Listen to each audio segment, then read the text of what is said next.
So the PlayStation 4 has an official release date. It is not December, it is not the end of November, well, it's not the end of November for North America. It is, unfortunately, for Europe. But in North America, the PS4 will be launching on November 15th and 2 weeks later on November 29th in Europe.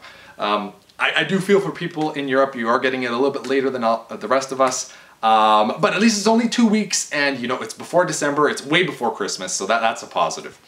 And November 15th really, to me, is kind of what I expected. I expected it around that week, the week from the 12th to the 15th. It's launching, you know, on a Friday, which is interesting. It's in time for Black Friday, which was probably the biggest thing that Sony was concerned about. And that's really what made sense to me. A lot of people were upset and thinking that the rumor was true that it was going to be released in December, and I was just like, no, I'm going to wait until Sony announces when they're going to be releasing the console. And I doubt December is going to be. A lot of people were getting upset about it and the rumor, and I was like, yeah, wait until it actually happens. And if there's some truth to it. Sometimes there's a truth to some rumors and it's like, yeah, this seems, you know, very possible, but the December one, just no, that's not going to happen.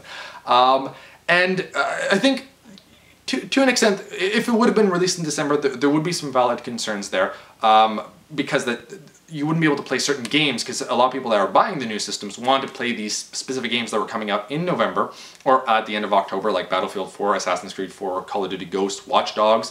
Those 4 games specifically, people wanted to play those on the next generation of consoles, which makes complete sense. If you're buying, you know, one of those systems and you fork out hundreds of dollars, you want to be playing games for that system to really show off its potential power and really see how next generation of gaming has evolved, because you shelled out so much money for it.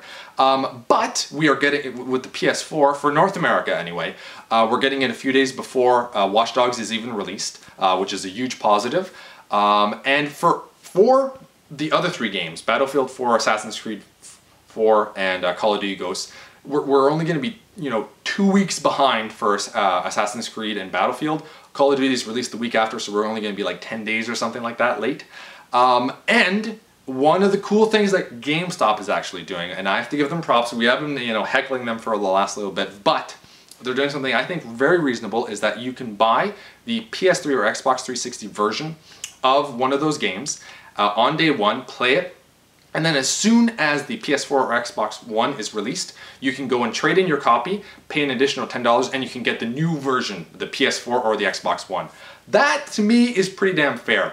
You get the game on day one on the PS3 or Xbox 360, then as soon as it's time for the PS4 or Xbox One, you trade that copy back in, pay $10, and boom, you've got the next generation version of that game. That, to me, very reasonable. But obviously GameStop is going to make a killing off of these used games, because they always do. Heck, they'll probably just drive up the price to $90 for the... No, they won't do that. Well, they did it with Xenoblade, but that's a different story. Anyway, and another cool thing is that Sony is also doing this, but I think it's if you buy the PS3 version of one of those games, you can get the digital version of that game. I don't know if you have to buy...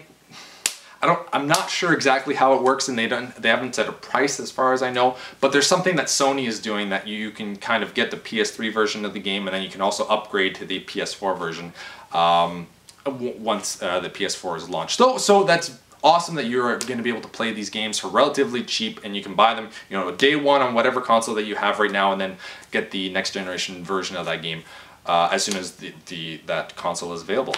I think that it'll be interesting to see what happens with the Xbox One now, to see when Microsoft is going to announce their release. I'm thinking 1 week before. That is my estimation. I think it'll be launched the week before the PS4.